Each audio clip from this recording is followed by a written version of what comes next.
tudo é exílio, tudo, exceto a poesia. Esta será a ocupação mais pura entre os humanos, aprisionar e libertar os seres pelo canto, como faz Orfeu. À margem, poesia. Dante Milano e a história da Academia Brasileira de Poesia, Casa Raul de Leone. Patrocínio Lei Aldir Blanc de Emergência Cultural. Produção e realização CIA Teatral Língua de Trapo. Dante Milano, descendente de família de músicos, viveu no Leme, no Rio de Janeiro. Traduziu Dante e Baudelaire, conviveu com Manuel Bandeira, Aníbal Machado, Villa-Lobos, Portinari, Jaime Ovalle, Drummond, entre outros. Infelizmente, a sua poesia nunca teve e ainda não tem a circulação que merece, talvez porque tenha se constituído à margem de inovações literárias modernistas, apesar de dotada em grau intenso das marcas de modernidade poética, dona de um caráter antilírico, nua e desértica, segundo o crítico Franklin de Oliveira.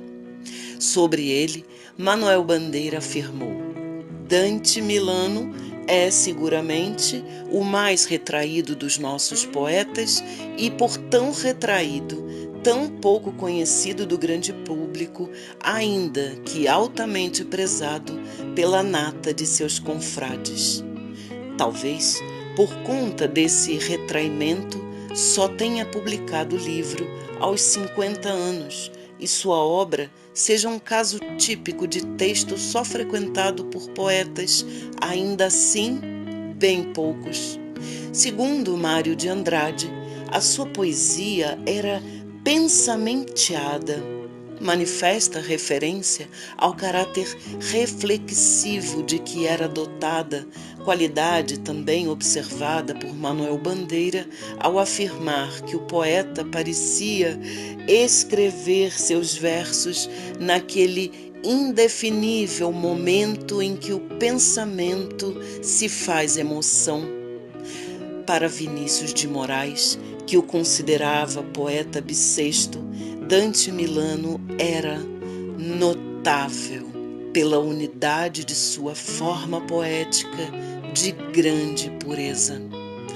Augusto Frederico Schmidt, Sérgio Buarque de Holanda e Paulo Mendes Campos souberam valorizar esta poesia.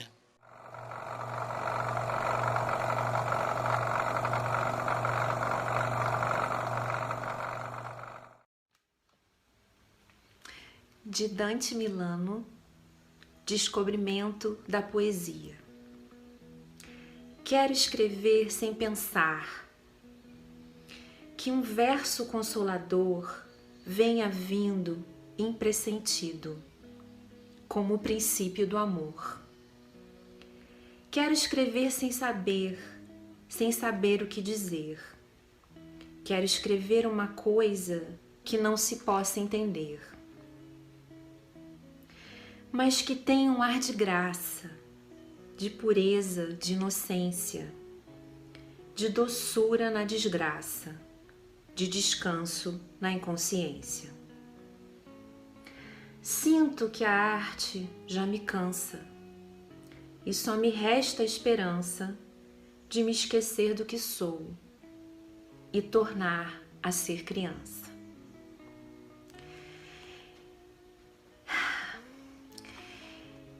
Eu convivi com meu tio Dante Milano, que era casado com a minha tia Alda, irmã mais velha da minha mãe Irene.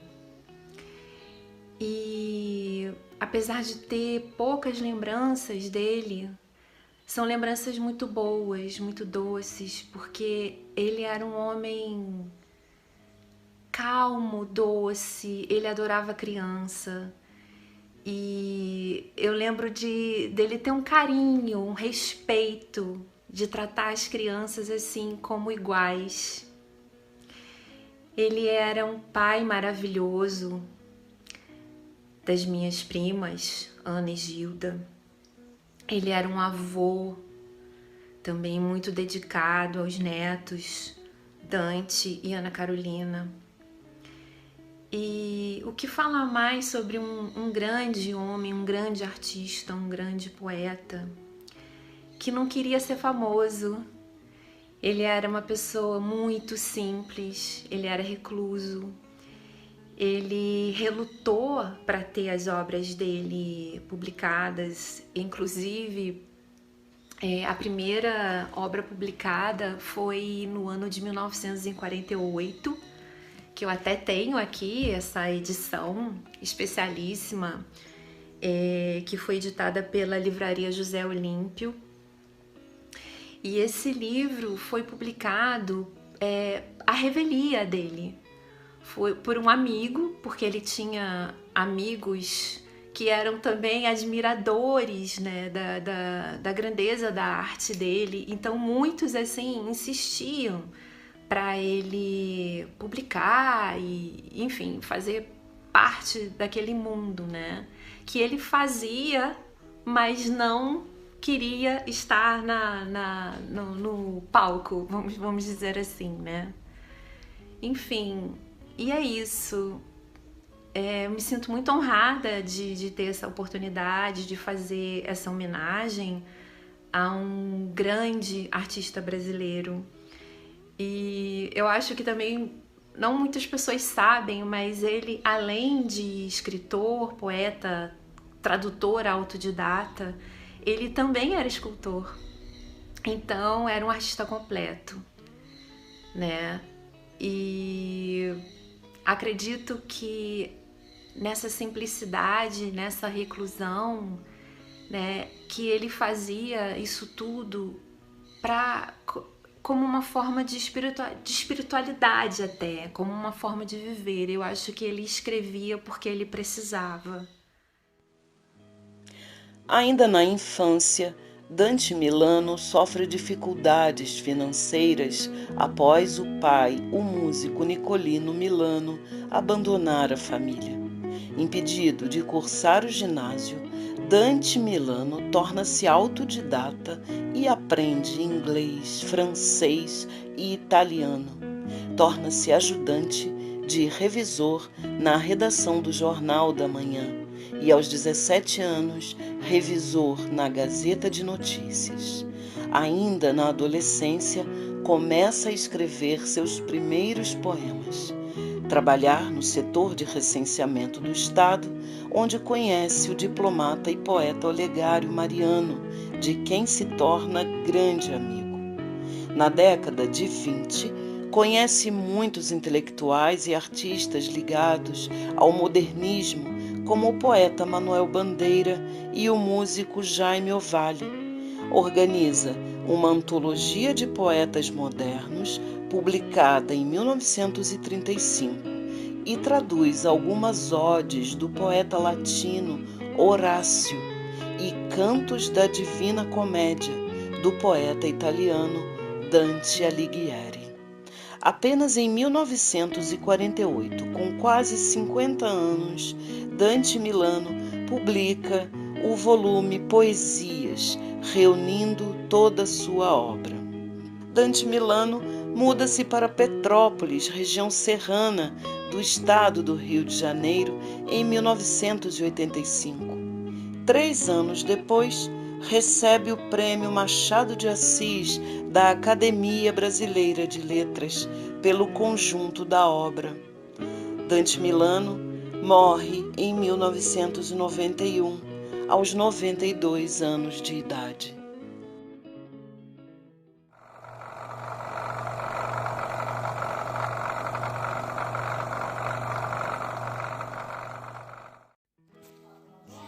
Boa tarde, Yara, e a todos que estejam assistindo esse vídeo ou vierem assistir. Sou Ana Maria Milano, filha de Dante Milano, do poeta, e vou ter a prazerosa tarefa de falar sobre o meu pai. Não como poeta, como artista, mas o homem que foi meu pai, o maravilhoso pai que eu tive. Dante Milano, né? Um temperamento maravilhoso, amoroso, extremamente amigo da família, cuidadoso, uma inteligência maravilhosa. Então minha vida foi muito boa com meus pais. Meu pai me ensinou música, me ensinou artes em geral, conversávamos muito, me orientou na vida, né? Era uma pessoa extremamente moderna para a época, com a mente muito aberta, uma coisa muito diferente. Me lembro de uma vez chegando do colégio, garota, mocinha, entro em casa, meu pai está com um hippie, naquela época estavam começando os hippies. Quer dizer, ele era uma mente aberta, dava atenção às pessoas, gostava. Meu pai, na verdade, nunca foi um velho, né? Ele morreu com 90 e poucos anos, mas com um espírito super jovem. Sempre foi um espírito jovem. Sem ser ridículo, evidentemente, né? Com toda a noção, muito inteligente. Não vou aqui falar do meu pai poeta, que meu pai era avesso a qualquer propaganda, a fama. Ele não quis, nem nunca quis sequer editar os livros, né? Ele era muito, apesar de uma mente muito aberta, mas tinha convicção que era uma coisa dele, a poesia ficaria, mas fama e ser conhecido ele achava bobagem. Mas enfim, foi uma experiência maravilhosa, evidentemente meu pai, né? E tem histórias curiosas também, né, Gilda? Tem muito. Além de poeta, ele também era escultor, cantor, desenhista, e quando tinha 16 anos ele estudou para ser cantor. Ele tinha uma voz linda, ele era chamado de Pequeno Caruso. Ele cantava na Praça Zedelo Correia aos 16 anos no Rio, na Praça do Lido. Fez um sucesso enorme, mas não foi adiante porque teve um problema monar e dedicou-se inteiramente sempre à poesia, ao desenho. E faço das palavras da minha irmã, era um homem maravilhoso, mas avesso à glória. Ele não fazia questão, tanto que a academia chamou 2 vezes, ele não quis nem se candidatar. E aqui em Petrópolis também, que o Gratacós queria botar o nome dele na praça, ele não aceitou. Ele era uma pessoa... Ele era muito discreto. Rumores de falsa glória, que ele dizia. Ele não usava. Agora tinha amigos adoravam ele, porque ele era uma pessoa magnânima. Ele conviveu com o Portinari e tudo, ele era tão bom que aos amigos mais assim necessitados, ele dava quadros de Portinari de presente, sendo que um dos amigos comprou uma casa, a única casa que ele tem até hoje, com um quadro dado pelo meu pai. Você vê como ele era uma pessoa completamente... Era um artista. Despojado, completamente. Meu pai era muito assim, que ele me ensinou o seguinte: a maior riqueza de um homem é um bom amigo. Vale mais do que ouro em pó. E eu acho isso fantástico, é lógico, né? Porque ele foi sempre muito unido aos amigos. Realmente, que ele tinha como irmãos, como Álvaro Ribeiro da Costa. Álvaro Ribeiro da Costa, Jair Vale. Né? Uma série deles. Grandes amigos dele a vida inteira, até morrer. Então eu conheci essa turma toda, Portinari, os pintores de Cavalcante. Vinícius gostava muito dele, chamava de Dantinho. Dantinho, vinha vê-lo sempre em Petrópolis, quando ele estava aqui. E nós fomos, na verdade, muito tempo, ficávamos com o papai, porque ele já estava aposentado, minha mãe ainda trabalhava fora. Então ele ficava conosco em casa. Então essa mente aberta do papai, essa pessoa moderna para a época, em relação aos outros, né? Com as filhas, ele era todo cuidadoso, nada podia e tal, mas muito interessante esse paradoxo. Mas eu tenho um pouco de pena que no Brasil conheça-se pouco, pro meu gosto, meu pai, que está no Larousse, que é entre os 100 melhores poetas do Brasil, é conhecido na Europa, nos Estados Unidos e até na China, que se fala tanto hoje em dia por causa dessa pandemia. O Delta Larousse e a Enciclopédia Britânica citam ele um livro francês chamado Citation du Monde Entier, do irmão do Mitterrand, botou do Brasil poesias dele, e a China também, uns anos atrás, publicou um livro, Cadê Papai? Ele é mais conhecido assim. E ele é um homem de um livro só, como foi Casimiro de Abreu, e Horácio, Heródoto, que ele não tem problema nenhum, seja um livro só. Ele tinha outros escritos, né, Ana Maria? Mas ele era tão modesto, não quero que publique, não sei o quê. E rasgou dele, várias coisas. Rasgou muitas obras. Não é? Não quis, eu queria salvar, não tive tempo. Mas ele disse, não, minha filha, isso não é bom, isso não está muito bom. Não sei Mas era uma decisão dele a ser respeitada. A gente respeitava ele, né? A gente respeitava. Mas era um marido magnífico, minha mãe era apaixonada por ele. Ele era 22 anos mais velho que minha mãe. Minha mãe não admitia que se achasse que ele era velho. Ele não mais era velho, e não era mesmo, parece. né? Porque o espírito dele sempre foi muito jovem. Muito. Muito inteligente, isso seduz, né? Porque a grande sedução está na inteligência. E se não me engano, o Álvaro Ribeiro da Costa, que depois foi ministro, tudo chamou 2 vezes para fazer um discurso para escrever um discurso do Juscelino. Quem escrevia os discursos para os amigos e ajudava era meu pai, lógico.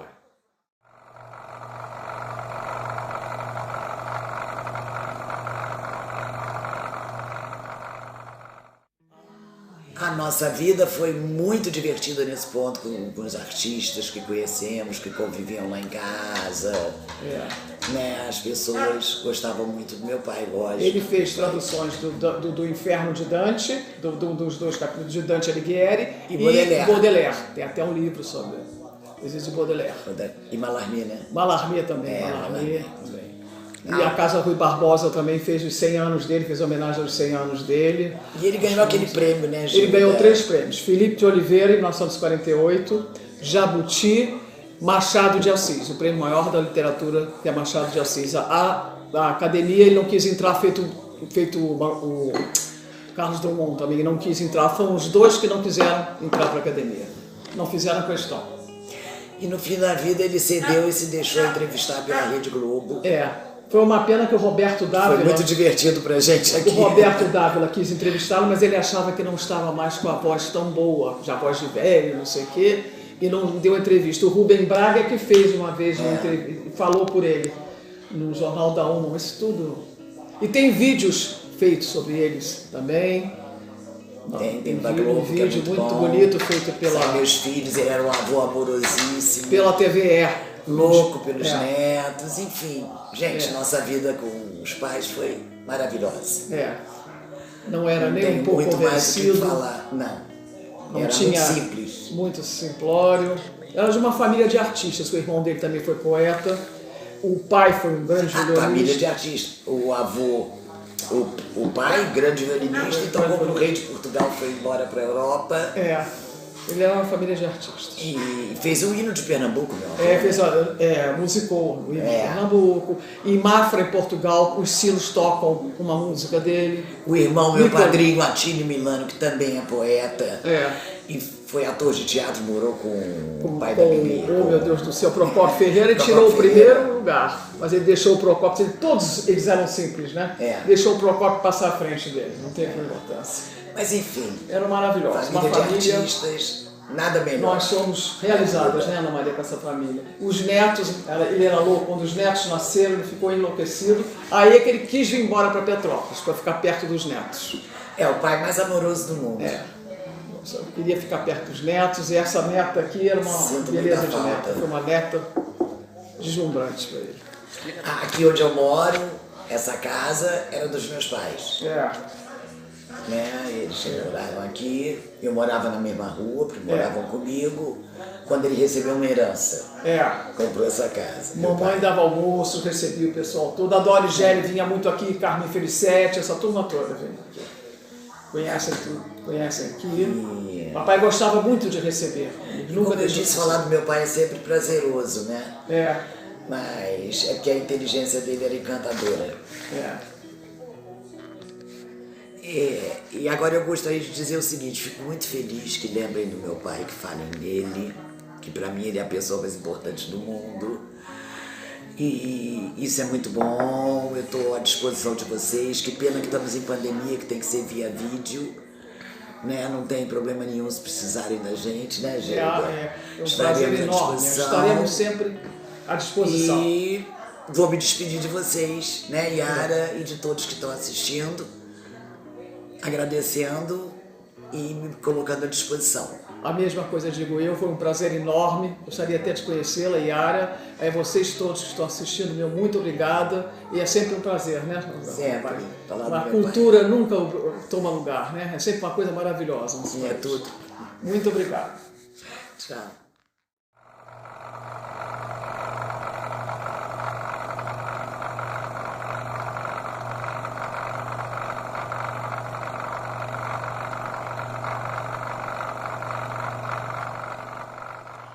Horizonte cerrado, baixo muro, a névoa como uma montanha andando, o céu molhado como o mar escuro, por muito tempo fiquei olhando.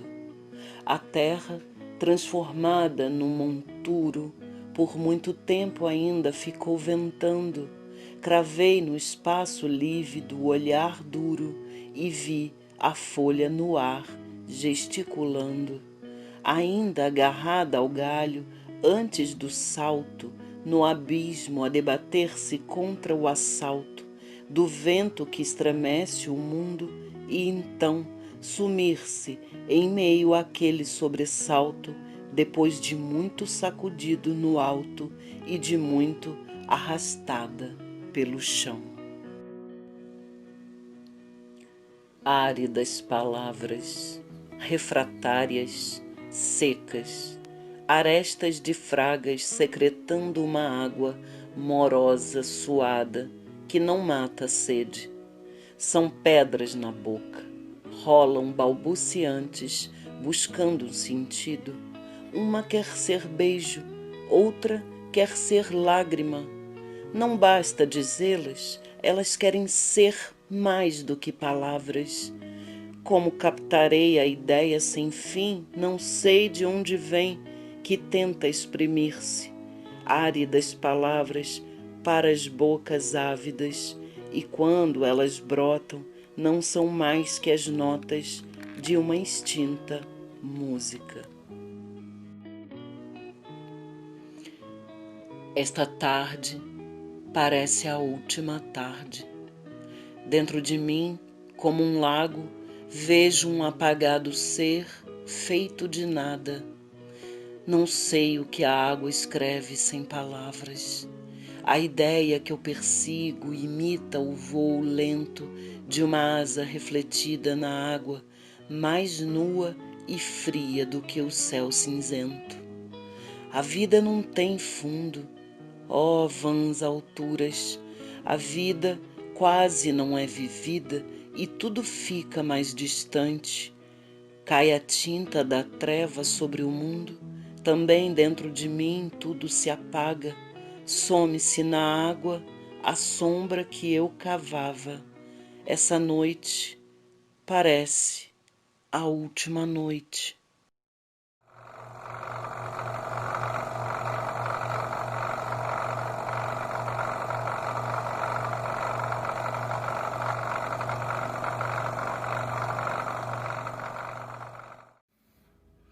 Eu sou Arnaldo Rippel. Vamos falar um pouquinho sobre a nossa trajetória na Academia Brasileira de Poesia Raul de Leone. Em 1983, eu lancei meu primeiro livro, Contrastes. Uma querida amiga, professora Eva Regina Vilas Boas. E através desse nosso trabalho sendo divulgado, eu era um menino, eu tinha 21 anos. A academia, que iniciou-se em 1985, eu fui chamado para fazer parte da nossa academia com muito orgulho. Eu fui o membro mais jovem à época. E nós tomamos posse, eu e a professora Eva Regina, em 1985. E é um prazer muito grande estar esse período todo, esses 36 anos, na nossa academia. Já participamos de muitos eventos, já divulgamos nossa poesia para muita gente. Através da academia, eu passei a integrar o quadro da Academia Petropolitana de Letras. Nós criamos o Clube de Poesia. Muitos colegas hoje da Academia Brasileira de Poesia começaram conosco no Clube de Poesia. Então é um prazer muito grande vendo esse processo de revivificação da Academia. Isso é importante. Participei de dezenas, creio que uma centena de antologias nessa minha carreira poética. Lancei com Luiz Gonzaga Cavalcante Filho, um saudoso e querido amigo, esse livro, que é Poemação, e lancei com Hugo Biller, também um saudoso poeta, o livro Mutantes. Índio. Seguiram meus passos, cruzaram meus caminhos, castraram meus sonhos, cortaram minhas asas, bloquearam minhas pernas, prenderam minha mente, enclausuraram meu pensamento, podaram a minha fé, ligaram minhas trompas, esmagaram meu cérebro, alienaram meu povo, devolveram meus mortos, marcaram minha vida, açoitaram minha alma, arrancaram meus olhos, ensurdeceram meus ouvidos, calaram meus gritos, compraram minha terra, venderam meus filhos, comeram meus alimentos, queimaram minhas plantações, secaram minhas sementes, envenenaram minhas águas, sorveram minhas forças, fizeram, desfizeram, armaram, prenderam, mas eles não conseguiram apagar a minha luz.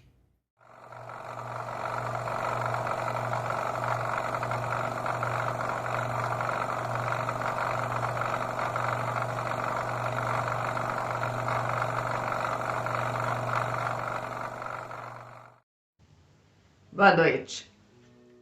Sou Vera Abad. Sou membro da Academia Brasileira de Poesia, ocupante da cadeira número 22, patronímica de Henrique Paixão Júnior. É sempre um prazer falar sobre a Academia Brasileira de Poesia, contar um pouco da sua história. E o que eu vou contar aqui é um pouco da minha experiência na Academia. Eu ingressei na Academia a convite do poeta Oswaldo Lino Soares em 2006. Nessa época, era presidente Hamilton Lopes. Hamilton Lopes era um poeta, um empreendedor visionário. E naquele mesmo ano, ele imaginou trocar o nome da Academia de Academia Petropolitana de Poesia para a Academia Brasileira de Poesia. Por quê? Ele pesquisou e descobriu que no Brasil a nossa academia era a única academia que se referia apenas à poesia. Era literatura só poética. Então imaginou que ele podia abrir os horizontes da academia se a transformasse numa academia brasileira. Alguns membros da academia não gostaram muito, mas a maioria apoiou e eu apoiei muito nessa trajetória. Porque a academia, ao se transformar em academia brasileira, nos dava uma dimensão muito maior. A possibilidade de termos membros efetivos de outros estados do Brasil inteiro. Esse trabalho eu comecei assim que ingressei na academia. Eu não tinha ainda nenhum cargo dentro da diretoria, mas começamos logo a fazer os nossos chás, uma vez por mês. O chá era uma convivência poética muito agradável. Nós nos reuníamos, falávamos poesia, discutíamos assuntos gerais da academia e depois tomávamos um chá. No início nós não tínhamos nem onde. Era lá na Casa Cláudio de Souza, mas um dos acadêmicos, o Ivan Herzog, ele mesmo fez uma mesa bem grande, desmontável, onde então nós poderíamos montar a nossa mesa de chá. Era muito agradável. Outras coisas que nós começamos a fazer para promover a academia. A primeira coisa que nos ocorreu foi participar de uma feira de livros na Quitandinha.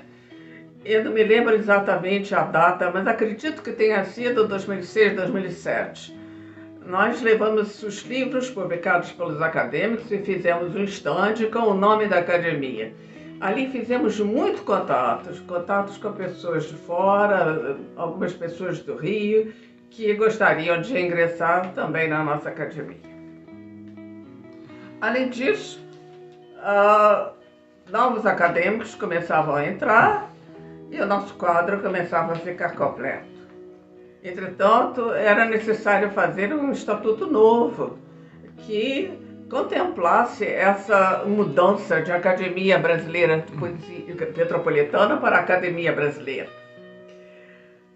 Para apaziguar um pouco os ânimos que não gostaram da mudança, Hamilton imaginou a academia se chamar Academia Brasileira de Poesia, Casa de Raul de Leone.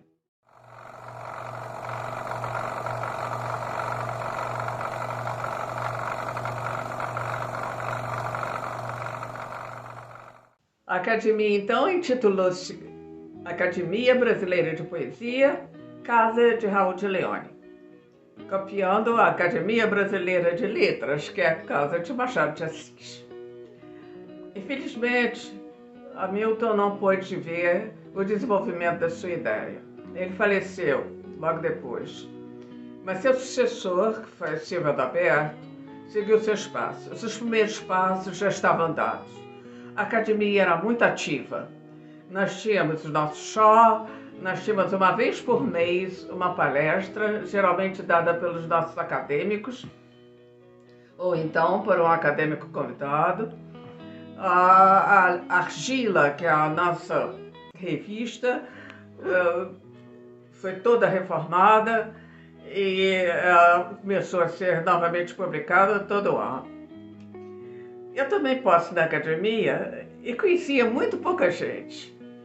Eu vinha daquele grupo do Sesc, Arte de Poetar, e só conhecia mesmo as pessoas que eram do Arte de Poetar, como o Oswaldo, a Lúcia.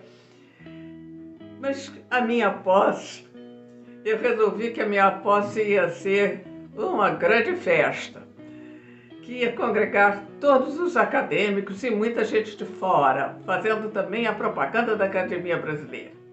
Para isso, eu resolvi lançar um livro de poesia, Para Dizer Que Te Amo. Era muito de acordo com o meu patrono da minha cadeira, Henrique Paixão, que eu te amo. Enfim, foi uma festa muito grande, muito boa, que também fez bastante propaganda da academia. Na gestão do Silvio Adalberto, eu já comecei a fazer parte da diretoria. Primeiro como diretora cultural, depois fui vice-presidente e depois acabei sendo presidente. Fui presidente 2 vezes. Nesse tempo de gestão da academia, nós procuramos sempre expandir a academia e fazer com que ela fosse colocada sob outro foco. Tirar do foco só da cidade de Petrópolis. E uma das coisas que fiz foi levar a academia a Portugal. Houve a oportunidade de um congresso, chamava-se Congresso Internacional de Cultura Lusófona. E naquele ano, de 2012, ele seria focado nas poetisas, nas escritoras femininas, as mulheres de Portugal, do Brasil, da África, lusófonas. Então, eu preparei um filme com as nossas acadêmicas, cada uma dizendo um pouco de si, um pouco de poesia, e levei esse filme para o Congresso em Portugal. Levei também um trabalho que fiz com outro acadêmico, João Roberto Golino, a respeito da presença da mulher poesia brasileira, e isso foi apresentado lá. O filme está num jeito que eu não sei se você vai conseguir, se vocês vão conseguir reproduzir, porque naquela época não tinha essas facilidades. Mas o filme está à disposição também para ser visualizado. Esta é a cidade onde nasci, onde me criei e cresci, rodeada de montanhas. Cedo aprendi a amá-las e chego a considerá-las como se fossem todas amigas e guardiãs, nossas mães e irmãs. Que tem de belo em todo o resplendor de santa natureza.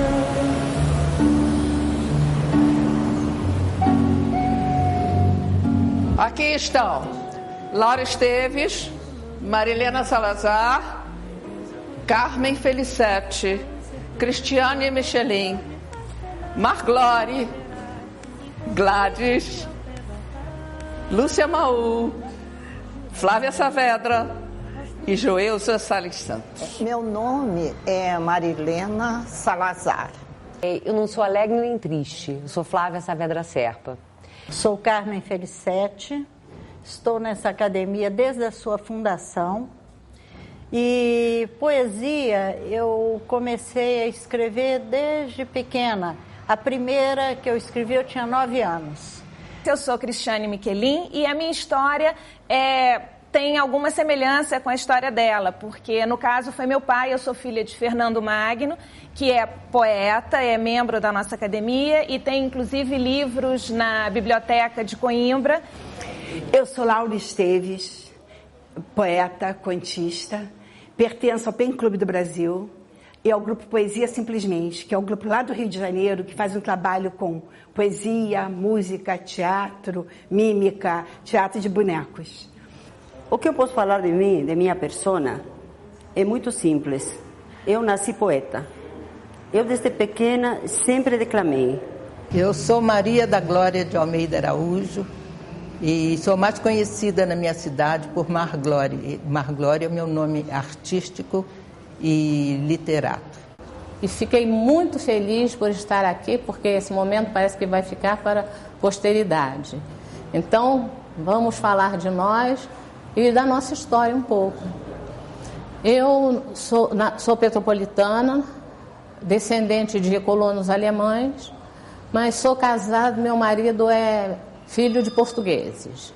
Eu sou Joelza Fortuna Salles Santos e pertenço à Academia Brasileira de Poesia desde quase o seu início. É evidente que a Academia Brasileira de Poesia, Casa de Raul de Leone, não é uma academia exclusivamente feminina. Aqui estão poetas, mulheres, poetas, homens, lado a lado, em igual posição. Obrigada. Tu és divina e graciosa, estátua majestosa, do amor por Deus esculturada e formada com ardor, da alma da mais linda flor, de mais ativo olor, que na vida é preferida pelo beija-flor.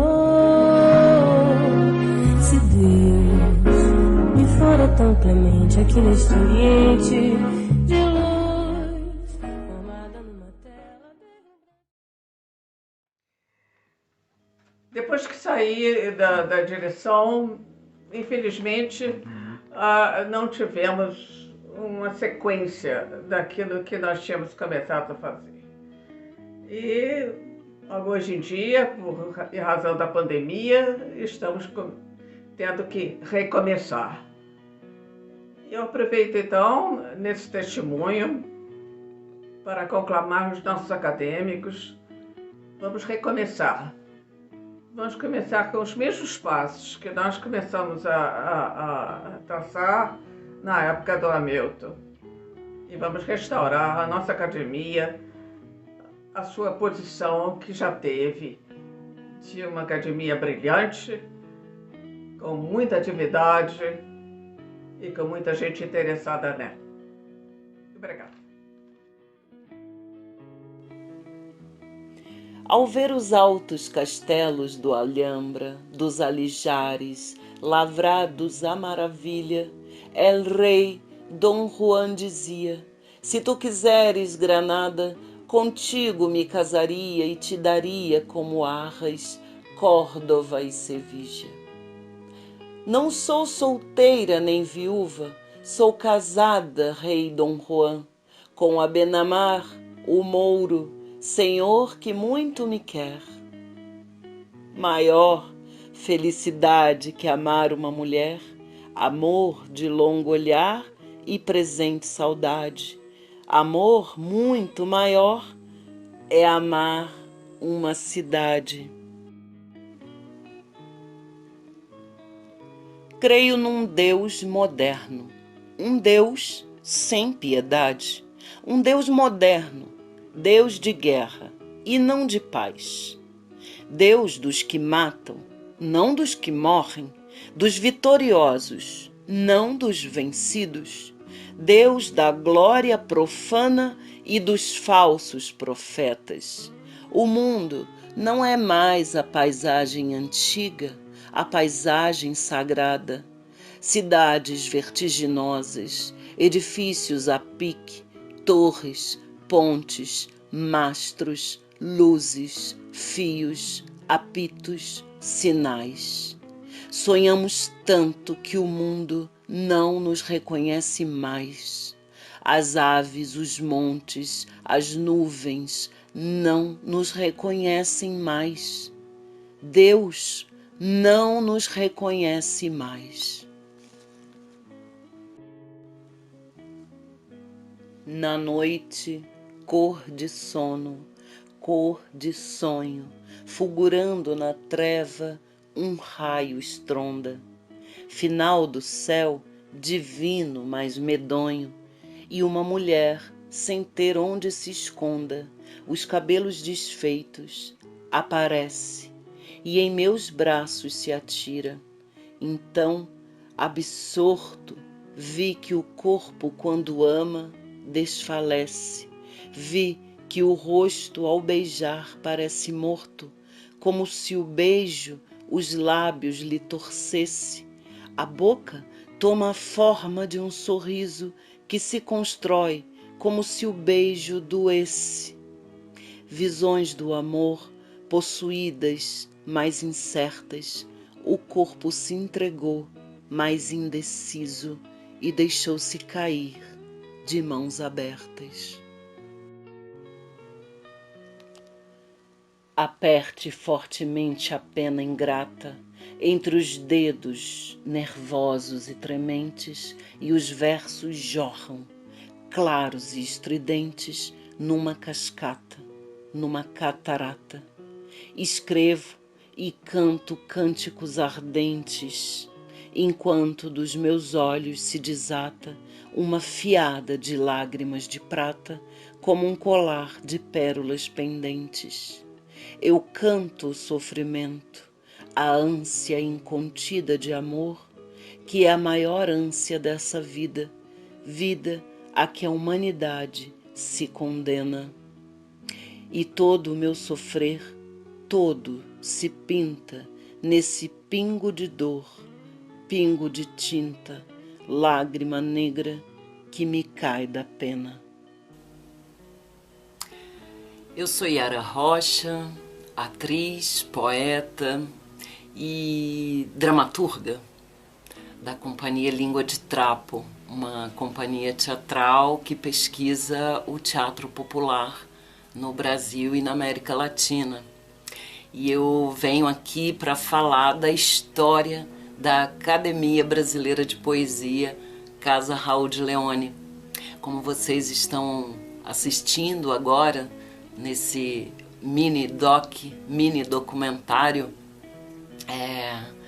eu coloco a história contada por vários atores, né, dessa história da academia. E como eu também faço parte, sou membro titular, né, da cadeira 42, eu quero trazer a minha impressão, né, sobre essa história que para mim sempre foi fascinante. Eu sempre gostei de poesia. Assim, a poesia, a literatura, o universo do teatro, desde que eu me entendo por gente, sempre foi o meu estímulo para produzir arte, para fazer arte. E gostava muito de sarau de poesias, e até que um dia eu já conhecia, né, já tinha tido o privilégio de conhecer o nosso querido acadêmico, poeta, ele também é do teatro, né, o Ângelo Romero.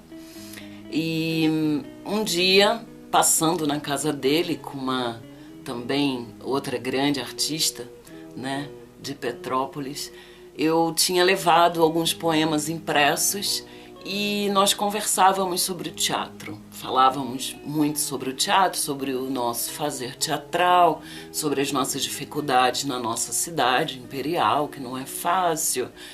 E eu teria um compromisso logo após a nossa reunião. Então, o Ângelo, vendo que eu tinha 2 cópias dos meus poemas, né, de alguns poemas que eu tinha selecionado, pediu, deixe um comigo. E assim eu deixei essas cópias desses poemas, me despedi, né, e passou um tempo, muita coisa aconteceu, nós continuamos as nossas vidas, produzindo o nosso teatro, fazendo, né, o nosso trabalho, até que um dia eu, recém feito uma cirurgia, ainda no hospital, recebo uma ligação e fiquei surpresa, porque quem poderia estar me ligando, né, no hospital, embora pouca gente soubesse que eu tinha ido fazer uma cirurgia, mas atendi o telefone e tampouco podia falar. Eu tinha acabado de sair dessa cirurgia, mas foi uma ligação, uma chamada que mudou bastante a minha história, e aí começou a se mesclar com a história da Academia Brasileira de Poesia. O Ângelo Romero estava me ligando para me informar que depois dele ter submetido os meus poemas, aqueles que eu tinha deixado na casa dele há um tempo atrás, tinha sido submetido a vários outros poetas membros da academia. E ele me contava aquilo com muita satisfação e eu ouvia aquilo com muita alegria, com muita emoção. Eu nem sabia ainda ao certo o que pensar a esse respeito, mas o fato é que o Ângelo me deu a notícia de que o meu nome, pela leitura crítica que tinham feito dos meus poemas, o meu nome tinha sido indicado para compor o corpo, né, dos membros da Academia Brasileira de Poesia. Eu quero ressaltar aqui que eu sempre fui daquelas alunas ratas de biblioteca e de ler muito jornal. E eu acompanhava, eu sabia que existia uma academia em Petrópolis, eu sabia que era uma academia de poesia, acompanhei alguns lugares onde a academia funcionou, né? Quando eu descobri a existência da academia. Um dos lugares foi no Centro de Cultura, que tem o mesmo nome do nosso patrono, né? O patrono da academia, que é Raul de Leone, né? Um grande poeta brasileiro, e que o Centro de Cultura, o prédio que é o nosso Centro de Cultura no centro da cidade, se chama Centro de Cultura Raul de Leone. E ali eu lembro que eu já tinha ido visitar uma vez a academia. Enfim, o fato é que eu fui indicada, fui empossada no dia 9 de fevereiro de 2014. Hoje, falando aqui para vocês com muita honra, com muita satisfação e com muito compromisso de levar o nome da nossa academia a todos os lugares onde quer que eu vá, né? Como artista, como poeta, eu sinto muito orgulho de saber que uma leitura daquilo que eu escrevi algum dia teve algum valor para pessoas também muito valorosas e que eu passo a integrar pelo que eu escrevi, pela minha obra, que é humilde, que é simples, que não tem nenhuma pretensão, né? Mas eu hoje, nesse ano de 2021, estou aqui falando na condição de membro da academia desde 2014 e diretora de cultura da ABP, né? Também quero aproveitar para dizer que esse mini documentário está sendo realizado com recursos da Lei Aldir Blanc, Lei de Emergência Cultural. Nessa pandemia é o que tem possibilitado que a gente continue o nosso trabalho e que a gente continue a nossa missão como artistas, que é fazer chegar na sua casa, na casa do espectador, do cidadão brasileiro, né? A nossa arte, a nossa poesia, o nosso teatro, a nossa música, as nossas reflexões sobre esse tempo, né?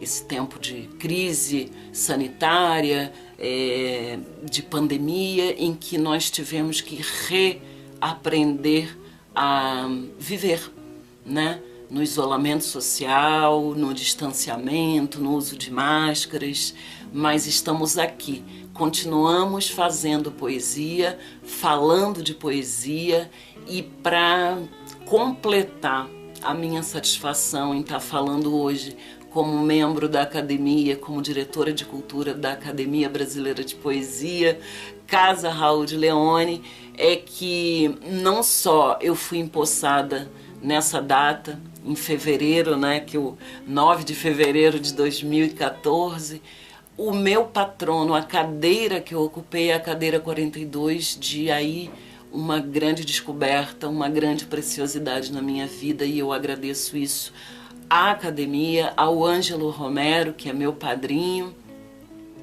de eu ter me deparado com Dante Milano, que é o meu patrono, né, da cadeira 42, a qual eu ocupo. E nesse mini documentário eu trago o nome de Dante Milano, os seus familiares, sobrinha, neta, filhas, para falar desse grande poeta que, conforme a história conta, que vocês estão acompanhando aí nessa narrativa que eu trago para falar dele, é que é um poeta que pouca gente conhece no Brasil. É um poeta de grande valor literário, de grande produção e também com uma grande peculiaridade. Esse poeta, Dante Milano, tímido, recatado, né, não queria esse sucesso acadêmico, que é uma ilusão, né? A poesia, ela é maior do que isso tudo, mas a grandeza de Dante Milano lembra a mim, que me preocupo muito com isso, porque escrever é um mistério, fazer poesia é um mistério. Todos os poetas da humanidade algum dia tentaram justificar por que escreviam e nenhuma resposta vai além do que, como já foi dito, né, escrevo e pronto. E é isso. Esse é o meu depoimento. Eu estou muito honrada, preciso repetir isso. Agradeço o carinho, a confiança da diretoria, que desde sempre me acolheu com muito respeito, né? E parabenizo a essas pessoas das quais eu tenho citado e que estão aqui dando seus depoimentos, por acreditarem que a poesia como movimento, como arte, como lugar de expressão, como lugar de troca, possa se dar dentro da nossa academia, que inclusive este ano de 2021, no dia 15 de agosto, que é a data da sua criação, em 1983, esse ano comemora 38 anos de idade. Vamos festejar, vamos celebrar, vamos divulgar a programação, vamos convidar a cada um e a cada uma para ter um momento de poesia, um momento de deleite, um momento de ouvir o que poetas tão ilustres e tão importantes no Brasil deixaram como legado para a nossa sensibilidade, para o nosso regozijo e para o nosso deleite. Muito obrigada, obrigada a todos. Não vou citar nomes um por um, porque existem muitas pessoas que compõem e que levam o nome da academia para sempre na história da nossa cidade de Petrópolis. Deixo o meu registro aqui dizendo que eu acredito muito ser possível que a nossa academia se torne patrimônio cultural da cidade de Petrópolis, região serrana do estado do Rio de Janeiro. É o que eu acho, é o que eu vou trabalhar, e eu acho que quem vai ganhar com isso é a cidade. Uma academia aberta, uma academia acessível e uma academia de vivências literárias, vivências poéticas. Você está convidado e convidada. Um grande beijo, vida longa à Academia Brasileira de Poesia, Casa Raul de Leone. Grande abraço, viva a poesia, viva Dante Milano, viva Raul de Leone, viva a arte.